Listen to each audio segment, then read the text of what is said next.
Back,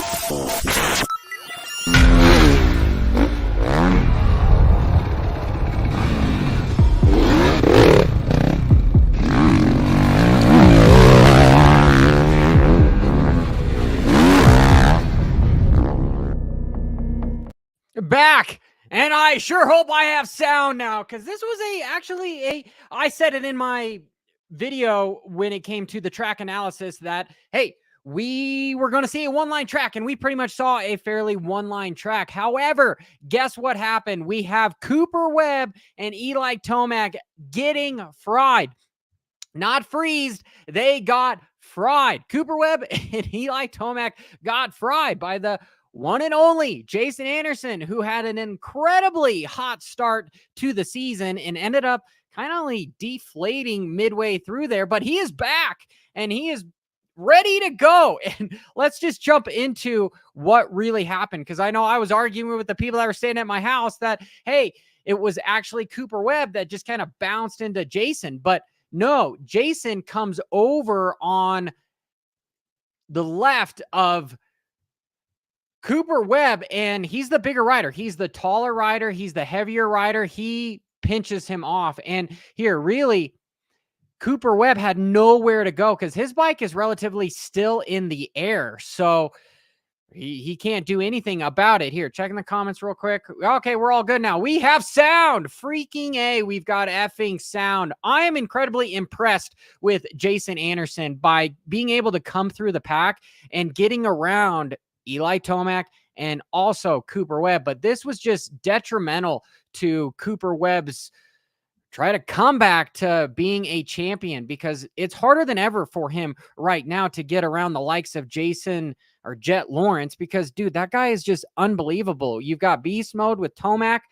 And if I'm switching gears just briefly to talk about the team orders, they have about 40 points between second and third, between Webb and Tomac. And yeah, they haven't really gotten along because they've been championship competitors for quite a while, but I don't know if it's actual, like, hey, just let them by, because what happened over the triple? You had Eli look over at Webb and just gave him the inside.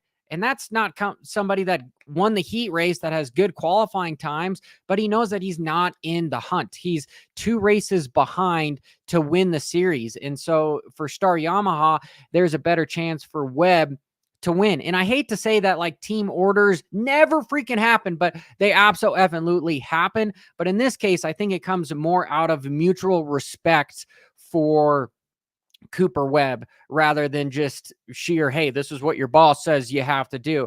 But if we're talking about some more stuff that happened with Webb, which is just crazy, because Webb is the dude that usually has the racecraft, and he's the guy that ends up pushing people around. But you've got these guys that Sexton on the actual inside here, it's mirrored here on my screen, and Cooper Webb. But this was incredibly aggressive. And it's ironic that both instances happen through the whoops for Webb. Ooh, and did Sexton know that Webb was there? I mean, you would think that he has the forethought to know, like, hey, yeah, but he is just completely covering his line and Webb is there and he runs into him. I don't believe Sexton meant to make contact, but I do know he meant to cut him off. He meant to, hey, I'm going to fake to the inside, but then I'm actually going to go wide.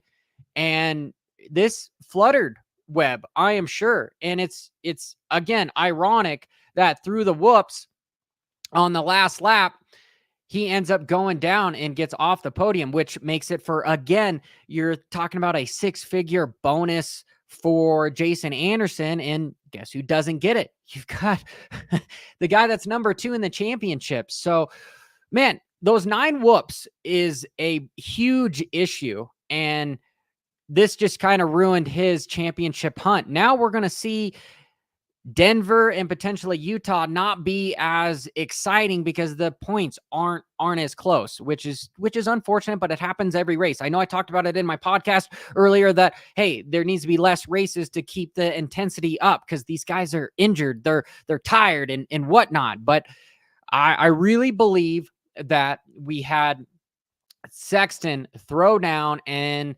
he got rid of his mechanic this last week too. So interesting, because I talked about it in my analysis video that from what the mechanics were saying is that bike cut out. And ironically, the bike cuts out, he crashes, and then he has a new mechanic and he has this outstanding performance where he's back on the podium and he gets around his rival, the guy that honestly didn't take his spot on the team, but he's on the team that he left, and that KTM is having some issues for sure. It's cut out a couple times. Sexton should have already won a race earlier this season, but he did not.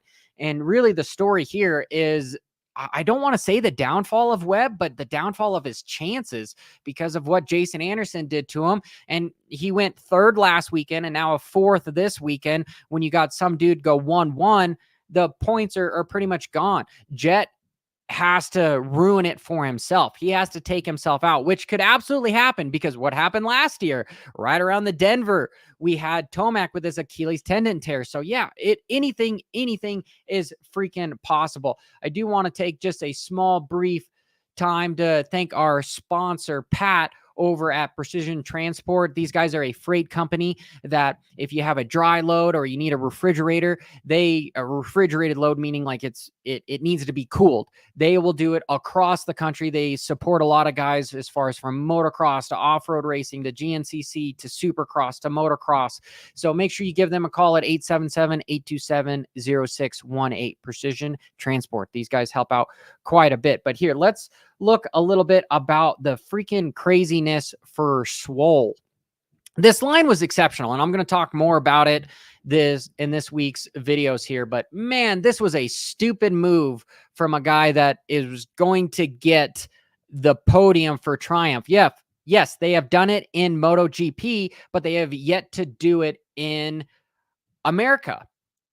Honestly, you would think that Savacci probably could have gotten them a 250 podium as of right now after 15 races, depending upon what coast he decided to race. But because he doesn't qualify, because he's basically marked out, it was left to the likes of Swole and Ferry. And Ferry unfortunately left, and I don't believe they left on good terms, but that's the speculation that goes on here. But I'm digressing. My point here is this was a incredible line by Swole, but dude, he had a podium spot. Did he need to push it? No, he did not need to push it, but instead he triples in and takes them both out, which is just unfortunate because that was a hard hit. This was the same kind of a hit between Bam Bam and Jet. Maybe not as hard, but it was a clear takeout. And this was honestly where Jason Anderson ended up getting around Tomac. Tomac got passed twice in the sand section last week, and it was for the lead. It was for the podium. So real unfortunate for what has gone on here. And I got to give it up to, J-Law, because he was the guy that told me that this was turning into a sand section rather than a roller section. And I didn't believe him. I thought he was going to have some tactics as far as when it came to content creation, so we've been having a good banter back and forth. And really that guy, I think, needs to start his own channel because he's got a lot of insight and he can give it to us as far as when it comes to the track analysis and everything. So make sure you go check that out. Right now he's doing stuff with Whiskey Throttle, which I love ping. They do a really good job there as well. So hopefully that stuff continues. Tom Vialle, dude, him. What can I say about the 250s with Tom?